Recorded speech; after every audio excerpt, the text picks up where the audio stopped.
Hi witches, so today I want to show or share a craft with you that is functional but not necessarily overtly witchy. Like you can customize this to however you want to make it. And that is to make a protective sigil frame.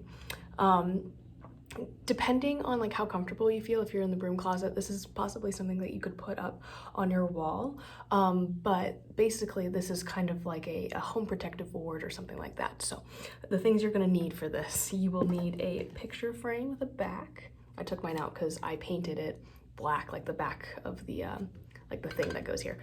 So you'll need a picture frame. You will need a sigil of protection or some sort of protective symbol that relates to your craft in some way. Like I said, if you're in the broom closet, you might want to pick something that is like not necessarily overtly witchy like this. So, you know, something like maybe a tree or a symbol that is important to your craft. It could be an animal or a plant or I don't know, like some sort of symbol like the sun or I don't know, a fish or something, you know what I mean? So yeah, some sort of protective thing.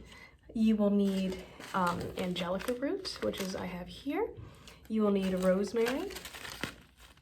You will need marjoram, and you can also use mullein for this. My witch store was closed when I went yesterday and I was like really upset. They're like changing locations, I think, which is great for them, but I was like, damn it. So mullein is also a really good thing to use for this. I just don't have any on hand right now and I live in the middle of nowhere, so yeah. The final thing you will need is some sort of incense just for cleansing. So that's kind of up to you depending on your craft or tradition. So yeah. Okay, so now that I have this all cleaned off, the first thing I'm gonna do is actually break it on my coffee cup. No, I'm going to cleanse it with some incense. So if you guys aren't familiar with smoke cleansing, it's pretty easy. I know that for the broom, people in the broom closet may not be the most accessible. You could also cleanse your picture frame using some sort of other method, such as infused water, moon water, some sort of, like if you have an oil diffuser, you can use the vapor from that. So it's kind of up to you, but as always, you should start circle or cast. So you should cast circle and start cleansing your picture frame. I'm doing this because I got this at a thrift store and I don't know what kind of energy, like what other energy is on it. So I just want to make sure that, you know, I'm charging it with my own and that I'm getting rid of anything that could be possibly unpleasant. So the next thing you should do is make your sigil. If you haven't already, again, I pre-made mine for the video. So this is what it looks like. It's just a home protection sigil. And I'm going to take this and some double-sided sticky tape and tape it to the back of the picture frame thingy, like the backing. So I'm going to tape it right in the middle. So the next thing you're going to do once you have your sigil all taken care of, I'm going to take my herbs and I'm going to put them like directly onto the picture frame. So yeah.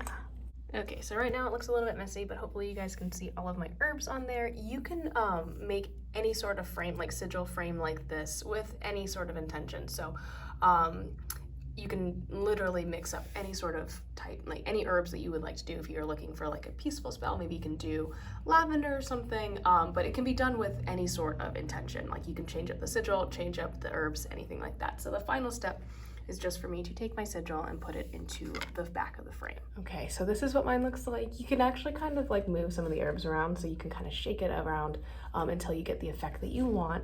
But yeah, that's how you make a sigil frame. If you are using other herbs, like more colorful herbs might be kind of cool.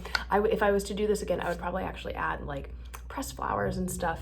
And you know, but this can be put up anywhere inside your home or your sacred space, and it actually will act as a protective ward. So it's pretty cool. I would love to see, if you guys do this kind of project again, I would love to see anything that you guys make. Let me hype you up. And if you haven't already, check out all of my other videos about protective magic that we did in the month of February. So yeah, if you guys have any questions, let me know. Otherwise, I'll see you guys later. Bye.